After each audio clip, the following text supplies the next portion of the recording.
A'udzu billahi minasyaitonir rajim. Bismillahirrahmanirrahim. Assalamualaikum warahmatullahi wabarakatuh.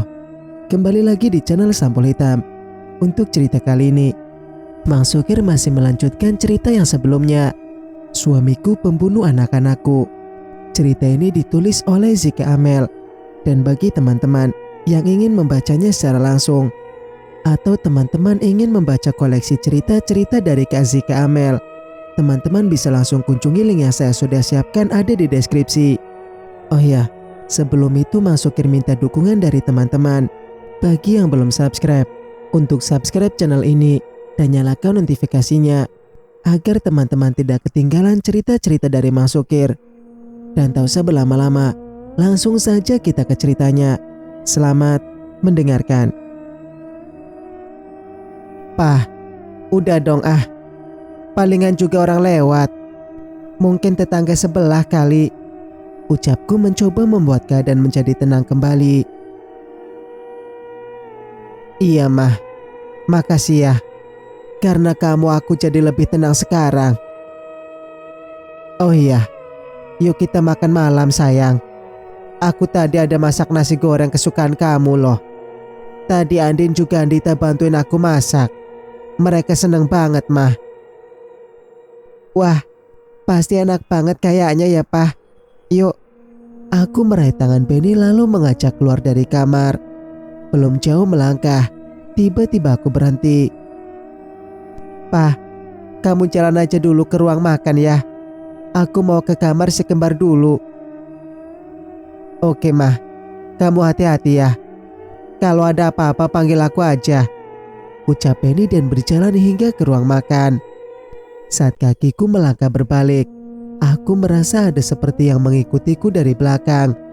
Karena tak ingin menoleh, akhirnya aku percepat langkah dan berhenti tepat di depan kamar putriku. Sayang, makan malam sayang.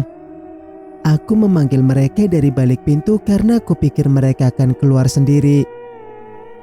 Iya mah. Tuh, kan Andin keluar sendiri disusul Andita dari belakang. Beberapa saat, kami sudah duduk manis di depan menu spesial masakan suamiku. Nasi goreng campur sayur bayam. Menu yang biasa kami makan sewaktu baru-baru menikah dulu. Pantas saja Benny ingin mengulang masa-masa indah kami sekarang. Karena ia sadar kebahagiaan sekarang lebih penting terutama untuk kedua putri kembar kami. Senyum hangat itu baru kembali lagi setelah sekian lama aku tak melihatnya. Benny tersenyum bahagia kala Andin dan Andita bercanda tawa dengannya. Rasanya sosok papa yang terbaik yang pernah aku temui. Dialah Benny lelakiku. Sesekali suamiku menyuapi Andin juga Andita. Menyambut itu semua. Kedua putri kembar kesayangan aku sungguh bahagia tak terkira. Senyum ceria terukir di wajah-wajah polos itu. Pun aku tak mampu untuk bersembunyi di balik rasa bahagia mereka, orang tersayang. Sesaat kemudian, Benny dan si kembar berpindah dari meja makan ke ruang TV. Seperti biasa saat Benny tengah duduk menonton acara kesukaannya. Saat itu pula Andin dan Andita berkelayut manja dengan mereka. Terlihat Benny menggelitik Andin dan itu aku sangat menyukainya. Kedekatan anak dan papanya kini semakin erat dan saling melindungi. Setelah ku bereskan semua piring kotor, lalu ku angkat ke wastafel dan mencucinya satu persatu. Tiba-tiba angin menerobos masuk dan mendadak suasana ruangan ini menjadi dingin sekali. Saat tanganku membilas piring yang terakhir, aku seperti menangkap sosok bayangan putih berdiri di dekat kursi dalam ruangan di dapur. Benar saja, makhluk tak berwujud itu diam tanpa suara. Terlihat rambut panjang hitam dan terurai membelakangi. Akan tetapi, aku tak ingin membuat suara dan mengajaknya untuk berkomunikasi secara gaib. Mungkin ini bukan waktu yang tepat karena aku mau menikmati kebahagiaan dengan keluarga kecilku. Anehnya, setelah selesai mencuci piring, aku menoleh dan sosok itu pun menghilang dari pandangan. Mama, Papa, kita main petak umpet yuk. Ajak Andin terlihat begitu manja dari ekspresi wajahnya. Ini udah malam sayang. Besok aja ya. Aku mencoba untuk tidak mengiyakan ajakan mereka karena aku pikir tidak mungkin malam-malam main sembunyi-sembunyi seperti itu. Ayolah Pak, Andin maunya malam ini mainnya. Iya kan, Andita? Kamu juga mau main petak umpet kan? Andin melirik Andita mencari dukungan dari aku.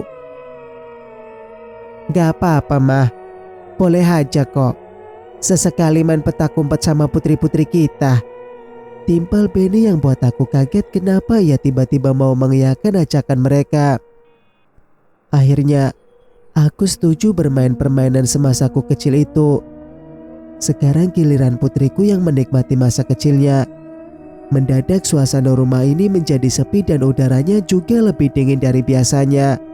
Benny dan kedua putriku berlari berpencar untuk bersembunyi di tempat yang sulit untuk ditemukan. Sedangkan aku giliran menjaga dan memainkan peran untuk mencari di mana mereka bersembunyi. Beberapa menit berlalu. Lantas aku berjalan di keremangan malam yang cahaya lampu tidak terlalu terang. Perlahan aku berjalan menuju tempat mereka bersembunyi. Aku menyusuri seluruh ruangan dan mengintip di bawah kolong meja dilanjut ke arah dapur. Kebetulan di sana juga ada perabotan yang lumayan besar. Bisa saja salah satu dari mereka bersembunyi di sana. Aku mencoba melongok ke sudut wastafel, tapi satu pun dari mereka tak ada. Selanjutnya aku berjalan keluar dari ruangan dapur menuju ruangan sedang yang biasa dipakai untuk gudang. Ketika gerak langkah berhenti, tiba-tiba seperti ada yang lewat dan bersembunyi dan aku menebaknya itu Andin. Karena tadi terlihat sekali baju yang ia pakai sama.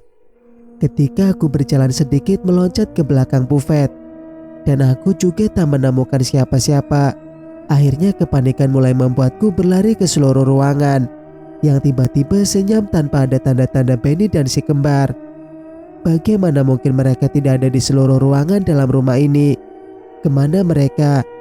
Perlahan aku melihat seperti ada yang berlarian di dalam ruangan belakang. Benar saja, ketika aku tuju ke arah suara langkah berlari tadi, aku juga tidak menemukan apa-apa. Lagi-lagi seluruh ruangan kosong termasuk kamarku dan kamar si kembar. Astaga, kenapa tadi aku mengizinkan mereka main petak umpet jika harus kehilangan jejak mereka? Setengah jam aku berputar-putar mencari keberadaan mereka. Akan tetapi, aku tidak menemukan mereka dimanapun. Tiba-tiba saat aku duduk istirahat sejenak, terdengar suara Andin memanggil. Mama, tadi kemana aja? Kami panggil-panggil Mama mau main petak umpet. Terus karena kami capek nungguin Mama gak datang-datang, kami main sama Andita juga sama Papa. Apa, sayang? Mama dari tadi nyariin kalian loh. Tapi gak ketemu-ketemu. Bukannya kita jadi main petak umpetnya? Bener kata Andin mah. Tadi kami cari kamu kemana-mana tapi gak ada. Ucap Benny tiba-tiba datang bersama Andita. Beneran Pak, tadi aku ikut main lo sama kalian. Aku mencoba meyakinkan mereka bahwa aku yakin dengan pembicaraan barusan. Jadi, tadi Mama main petak umpet sama siapa? Siapa lagi yang main petak umpet selain kami, Mah? Tanya Benny terlihat panik dan penasaran. Aku juga gak tahu, Pak. Yang aku tahu kalian sedang bermain petak umpet sama Mama. Aku sekali lagi mencoba meyakinkan mereka. Astaga, jadi tadi aku main petak umpet dengan sosok yang tak berwujud. Kenapa aku harus melalui ini semua? Jawabannya sama sekali tidak ku ketahui. Tapi aku bersyukur karena keluarga kecilku masih bisa melihat mereka tersenyum saat membuka mata dari mimpi indah mereka. Sedang beberapa jam yang lalu seperti mimpi bagiku. Rasanya sulit untuk bernapas dan bahkan untuk bangun butuh kekuatan lebih. Singkat cerita, 1 bulan tanpa terasa, aku dan keluarga kecilku telah menempati rumah ini dengan berbagai macam pengalaman dan kenangan tentunya. Seperti saat Andin selalu mencariku hanya karena ingin merapikan rambut panjangnya. Bahkan hampir setiap jam ia memintaku untuk memasang bando yang bergeser karena aktif selalu geraknya. Aku juga mengingat saat Andin berlarian sendiri di tengah siang bolong. Begitu juga kala Benny memeluk Cora di depan teras saat wajahku sedang cemberut.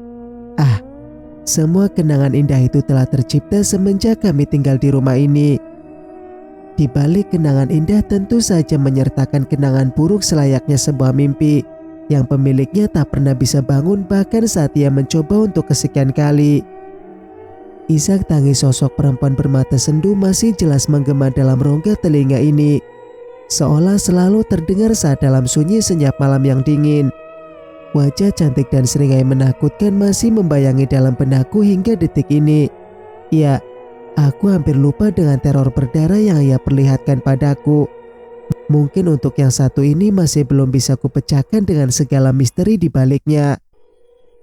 Terlebih saat Maya mengajak Andin dan Andita bermain di halaman pada waktu maghrib.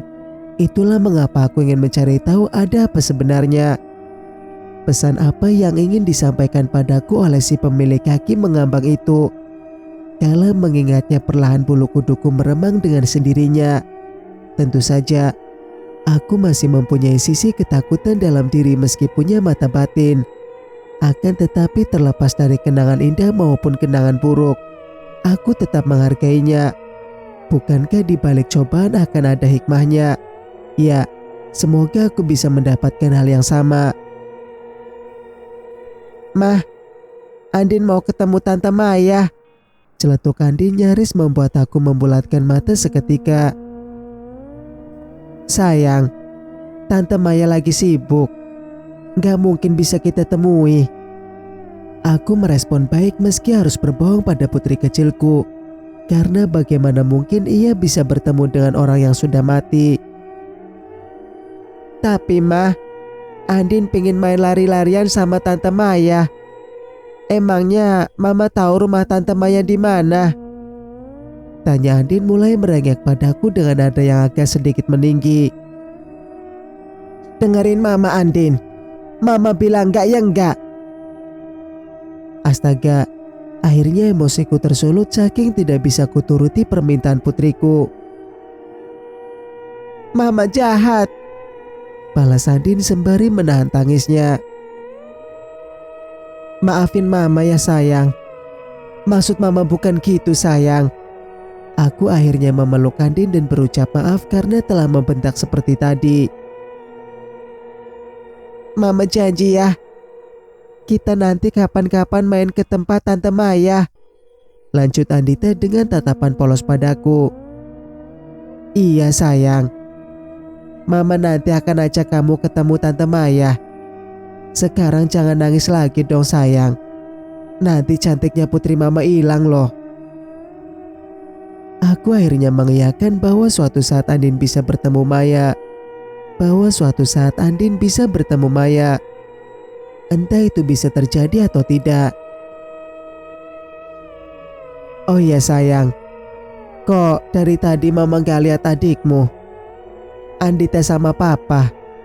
Kemana mereka ya sayang? Tanyaku penasaran akan keberadaan suami dan putriku. Tadi Andita dibawa jalan sama Papa Mah. Katanya mau beliin es krim buat kita. Jawab Andin semangat dan mendadak air bening di sudut matanya menghilang tanpa jejak. Kok kamu gak ikut sama mereka sayang? Tanyaku lagi. Kata Papa, Andin disuruh jagain Mama karena sendirian di rumah. Timpal gadis kecil itu tersenyum. Kayaknya itu di luar. Papa sama Andita udah pulang deh. Aku mendengar deru mesin mobil dari luar dan bisa kupastikan Benny dan Andita di sana. Akhirnya, kugait tangan Andin menuju arah pintu depan dan membuka pintu. Terlihat keberadaan Papa dan putrinya begitu indah seolah tidak ingin terlewatkan. Senyum tipis antara mereka yang mengarah padaku dan Andin terasa hingga menyejukkan hati. Langkah Benny mengiringi langkah kecilnya Andita. Sungguh pemandangan menganggukkan mata yang melihatnya. Kak Andin, ini es krim buat kakak. Seru Andita yang mengulas senyum khasnya pada sang kakak di hadapannya. Makasih, adik tersayang. Jawab Andin sembari meraih tangan dan menggenggam erat es krim itu di tangannya. Mah, Aku juga punya es krim buat kamu loh, ucap Benny tersenyum menggoda padaku. Oh iya Pak, mana coba? Aku membalas ikut menggoda lelakiku di hadapan kedua putri kembar kami. Cie, mama papa. Senyum hangat serta ledakan si kembar itu membuatku malu. Iya, mungkin itu wajar karena ketika aku kena rayuan Benny seringkali menjadi malu sendiri. Singkat cerita, begitu banyak cerita kebahagiaan siang hari ini yang mewarnai hari-hariku. Aku masih terpaku di depan meja makan karena baru saja kami menikmati makan malam bersama keluarga kecilku. Detik demi detik terlewatkan. Bahkan tanpa terasa kedua putriku telah memasuki kamar untuk tidur. Satu persatu piring kotor kuangkat lalu kucuci hingga semua piring, gelas, sendok tersusun rapi di rak. Saat hendak kututup keran air di wastafel, aku mencari kain lap dengan melangkah ke sebuah wastafel hingga keran air yang awalnya sudah tertutup kini terbuka sendiri. Sontak aku kaget bukan main. Kulirik ke kiri dan ke kanan, tapi tidak ada siapapun di ruangan dapur. Beberapa menit aku masih mematung. Lantas kupalingkan wajah ke sisi kiri jendela. Terlihat sosok terusan putih dengan rambut terurai berdiri membelakangiku. Perlahan kepalanya menoleh padaku dengan seringai yang sama seperti waktu aku melihatnya. Waktu itu, Andi dan Andita sedang bermain dan mengobrol dengan sosoknya. Aku mencoba untuk mendekati sosok makhluk itu. Saat langkahku mencapai tujuan, kemudian dengan secepat kilat sosok perempuan itu menghilang tanpa jejak seperti menelusup jauh ke dimensi lain. Akhirnya, aku menutup pintu dapur dan beranjak menuju kamarku sendiri. Ketika ku berjalan, lagi-lagi suara isak tangis terdengar begitu menyayat hati, seolah kegelapan yang memilukan menyelimutinya. Lantas ku lanjutkan melangkah maju dan kedengarannya semakin tinggi dan terasa dekat dengan posisiku berdiri. Akhirnya, langkahku sudah berada di depan pintu kamar. Kebetulan pintu sedikit terbuka. Dengan begitu aku langsung bisa melihat seluruh isi kamar. Sosok perempuan cantik permata sendu dengan seringai penuh dendam sedang berdiri di balik punggung suamiku. Tangisannya semakin sesungguhkan bagaikan hati yang sedang teriris begitu sakitnya. Kakiku mulai bergetar bahkan kini seluruh tubuh ini serasa kaku saat ingin kugerakkan. Bagai tertahan di tempat. Mulut yang ingin kukeluarkan suara kini bungkam secara otomatis tanpa tahu penyebabnya. Seperti biasa beberapa saat aku mematung hingga sosok itu langsung lenyap ketika Benny bergerak mengganti posisinya. Papa. Aku melirik memanggil Benny dan mengguncang bahunya agar segera bangun. Mama, kok kamu pucat gitu mukanya? Tangan kamu juga bergetar dan dingin banget. Benny segera memelukku karena saking mencemaskan keadaan aku yang tiba-tiba berubah pucat dan kaku. Singkat cerita, pagi sayang. Aku mendengar suamiku menyapaku pagi ini. Meski seluruh tubuh masih terasa lemas untuk kugerakan, tapi tangan kokohnya menuntun aku bangun. Makan Ki. Aku udah masakin nasi goreng daging cincang tadi sewaktu kamu masih tidur, Bu. Aku udah masakin nasi goreng daging cincang tadi sewaktu kamu masih tidur, Mah. Karena 5 menit lagi aku harus ke kantor, sayang. Benny berucap sembari memakai kemeja dengan gerakan cepat. Iya, Pak. Makasih ya. Karena kamu udah perhatian banget sama aku dan juga si kembar. Aku berdiri sembari memasakkan dasi polos berwarna navy yang kusembunyikan di bawah kerak kemeja Benny. Sama-sama sayang, kan kita keluarga. Benny menjawab sambil menatap mataku yang belum berkedip untuk beberapa saat karena terkesima pada sang lelaki di hadapanku saat ini. Oh iya sayang, kamu ada pindahin arsip di meja depan gak? Soalnya tadi aku cari-cari gak ketemu. Tanya Benny serius seperti ekspresi mengingat-ingat. Iya Pak, ada. Kemarin aku taruh di ruangan kerja kamu. Coba aku cek dulu ya. Jawabku sembari beranjak menuju ruang kerja suamiku yang letaknya bersisian dengan ruang televisi. Aku lupa kalau jendela di sana dekat dengan pohon halaman belakang. Meski begitu, aku tetap harus mengambil arsip untuk kepentingan kerja suamiku. Setelah menutup pintu, akhirnya beberapa menit saja aku telah berada di ruang sederhana dengan nuansa tenang. Mungkin karena ini ruangan kerja makanya aku berpikir demikian. Tanpa berlama-lama, aku segera meraih map berwarna biru tua itu yang terletak di sisi meja kayu beralaskan kaca bening. Benar saja, lagi-lagi kaki ini sudah kugerakkan, entah kenapa mendadak bisa begini. Astaga, terlihat oleh ekor mata tanpa sosok bayangan hitam melintas bagai kilatan cahaya menembus dimensi lain. Sesaat kemudian seperti ada yang mendorong pintu terdengar dari deritanya di telingaku. Sementara badanku masih membelakanginya dan enggan untuk kutoleh. "Sayang, gimana? Apa ada arsipnya?" Syukurlah, ternyata itu Benny yang datang. Hampir saja aku mengiranya bukan. Ada Pak," jawabku dengan gugup dan langsung berbalik badan menatap Benny yang masih berdiri di depan pintu. "Oke, sayang, aku berangkat dulu ya. Kamu jaga diri dan jaga si kembar ya," lanjut Benny seraya mengucap keningku dan mengelus rambutku. Aku senang melihat sikap baik suamiku sekarang. Beberapa menit setelah Benny pergi kerja, aku bermaksud mengecek kedua putriku yang mungkin masih di ruang mimpi sekarang ini. Usai mengganti piyama dengan blus berwarna merah muda yang pagi ini jadi pilihanku, aku langsung menuju kamar mereka, putri kecilku. Aku terkejut ketika membuka pintu kamar dan mendapati kamar kosong. Pikirku, kemana mereka? Karena penasaran, aku mencoba mencari ke semua sudut termasuk membuka lemari dan membolak-balikan seluruhnya. Namun, mereka juga tidak ada di sana. Akhirnya aku keluar dan melanjutkan untuk mencari ke seluruh ruangan rumah. Akan tetapi, tetap tidak ada tanda keberadaan mereka. Hingga mataku menangkap ke sisi halaman belakang. Dan ternyata si kembar tengah berbicara diiringi tertawa riang dengan sosok perempuan cantik. Siapa lagi kalau bukan Maya? Aku jadi merasa bersalah pada dua putriku, sebab kemarin aku tidak membolehkan mereka ketemu dengan perempuan itu.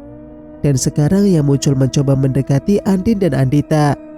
Jujur, aku tak ingin mereka mendapat gangguan makhluk gaib, meski mereka bisa muncul di siang hari. Tanpa berpikir lama, aku berjalan cepat sedikit berlari menuju tempat kedua gadis kecilku.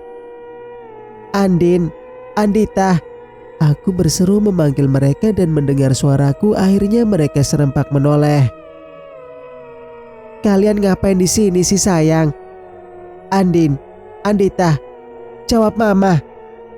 Aku meninggikan suara dan menatap serius ke hadapan mereka karena begitu aku melihat sosok Maya, perempuan itu langsung menghilang setelah menatap jarak jauh ke arahku.